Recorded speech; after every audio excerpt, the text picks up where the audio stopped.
के करा तू धून में रंग लगाई बैलून में रहेलू के करा तू धून में रंग लगाई बैलून में अरे बारू तू कुमार घुमतारू गावा गहाई होलिया में हमारा से केहू ना बचाई ओइ चलू गावा धून में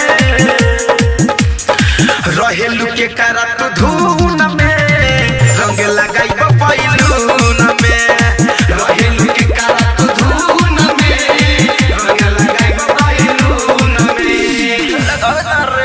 सावन रिकॉर्डिंग स्टूडियो लाल बेगिया।